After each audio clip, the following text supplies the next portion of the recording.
Video game stories don't make for neat endings. Unless they're short, self-contained, narrative-driven titles, there's a good chance a gaming story will become unwieldy at some point, as the writers and designers attempt to make it interesting for potentially tens, if not hundreds, of hours. Consequently then, this approach to storytelling can make for releases that offer up a finale that just seems to come out of nowhere. This goes double for games that have spanned an entire franchise, indulging in hundreds of hours of story and then scrambling in an attempt to tie all the threads together for a satisfying conclusion. And yes, I know the exact game you thought of immediately after that sentence was said, and yep, don't worry, it's absolutely on the list. They might not necessarily be bad, but it's undeniable that these finales took everyone by surprise.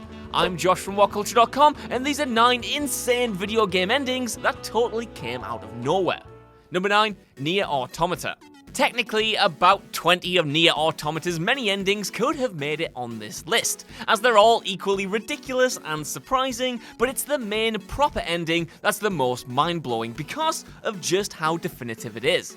After completing the game 3 different times, you're thrown one final choice, asked whether or not you want to tackle a last challenge in order to save the main characters from their untimely deaths.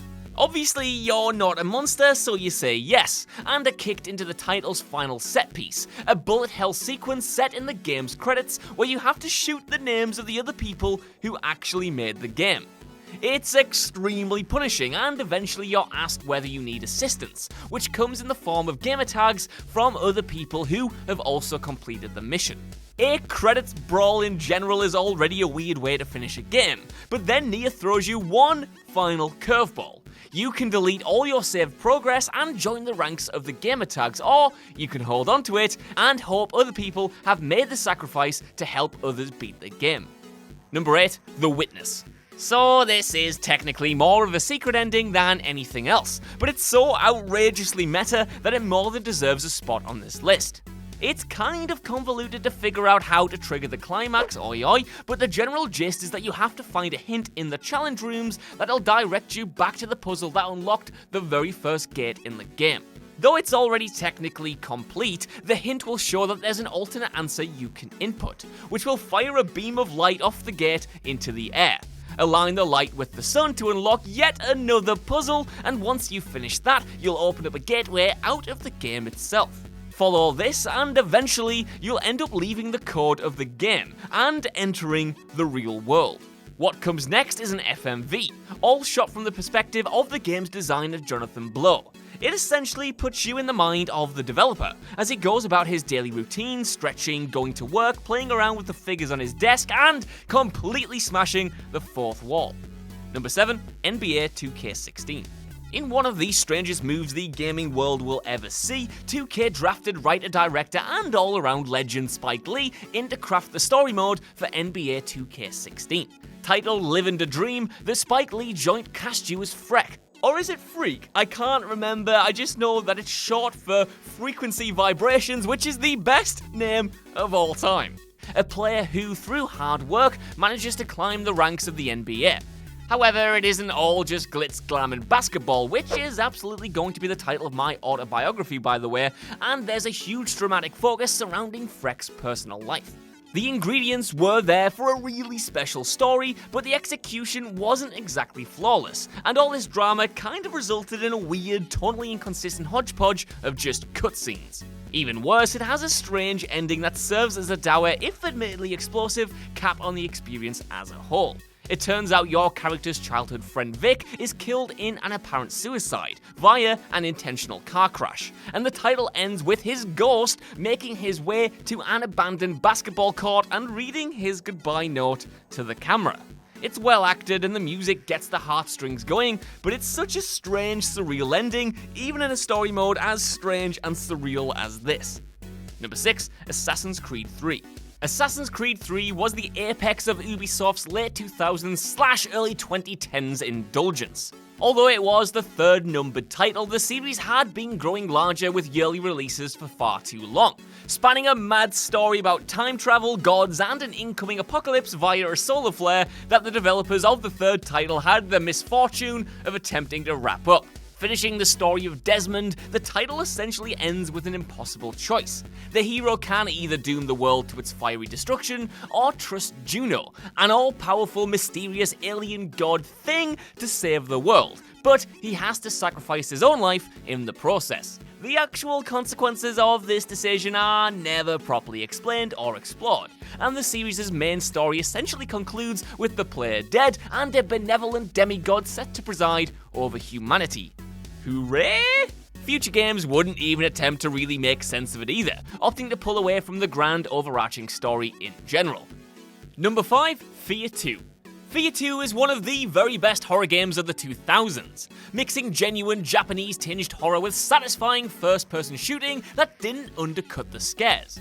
In a lot of ways, it was similar to Dead Space 2, a bigger, meaner version of an atmospheric original title, which would give way to a third game's transition into total action-orientated nonsense. The eventual trajectory of the series is especially disappointing considering the way the second game ends though, subjecting players to one of the weirdest, most uncomfortable climaxes in video game history, and yes, pun absolutely intended.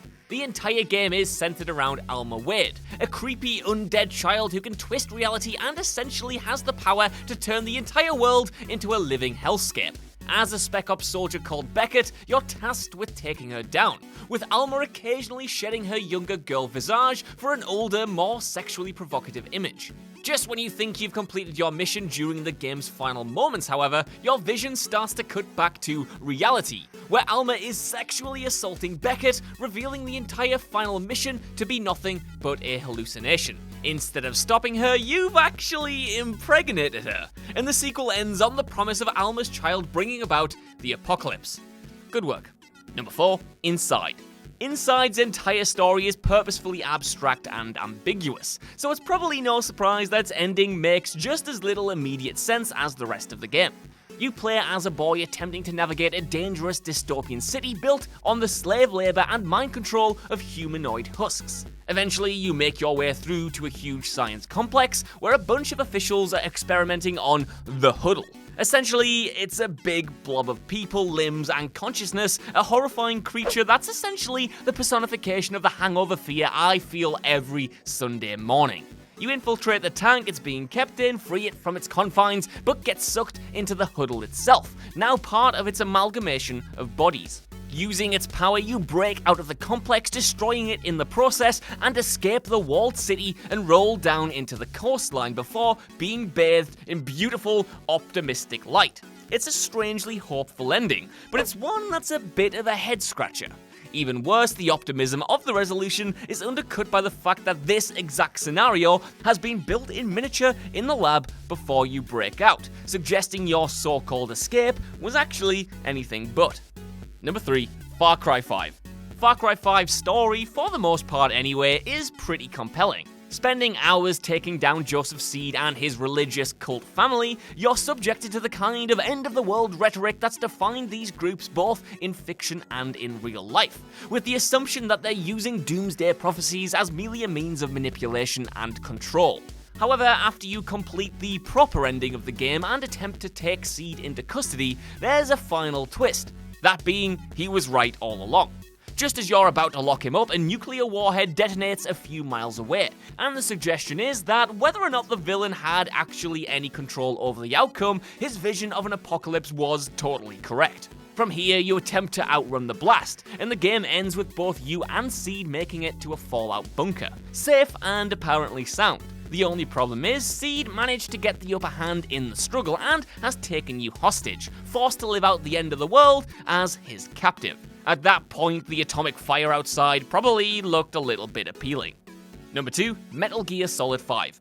Part of the reason the ending to Metal Gear Solid 5 comes out of nowhere is probably down to the split between the publisher and the developers, causing the second half to be butchered. There's no real structure to the title's storytelling as it moves into the third act, as major set pieces are included between repeated Chapter 1 missions that don't provide any context to what's actually going on. Compounding the suddenness of the finale, which arrives without any fanfare, is that it doubles as a twist that recontextualizes the entire game. The final mission is essentially just the first mission again, played through without any variation, but at the end, in a cutscene no less, it's revealed that you haven't actually been playing as Big Boss like you thought you were. Well, you kind of have. You have his face and you've been his public image, but you're actually a survivor of the explosion from the end of MGS5's epilogue, Ground Zeroes, who's changed his appearance and has been convinced that he's the legendary soldier. What impact does this have on the story? Not a thing. They played us like a damn fiddle. Number 1, of course, it's Mass Effect 3. Say what you will about the finale to Mass Effect, but nobody could have expected it to resolve the sci-fi series in the manner it did. The entire third game has you struggling to build the Crucible, which has been promised to be the only effective weapon against the invading Reaper force. You eventually succeed, but it turns out the machine isn't some kind of giant instant-win space gun that can take out all the Reapers, but actually a way to change the very fabric of space and time. When you activate the machine, you're welcomed by the Catalyst, an AI that's made up of the collective knowledge of the Reapers, as well as all the civilizations they've harvested over the years. After it's done monologuing, it gives you a choice of 3 ways to stave off the total destruction of the galaxy. Either destroy all AI and technology in existence, forcing all races to start over again, take control of the Reapers directly, or synergize all organic and synthetic life into one new super species. Each outcome seems pretty terrible, and the original ending barely provided any context for what your decision meant for the world at large. Finishing this series was never going to be easy, but this 2001-esque final choice came completely out of nowhere.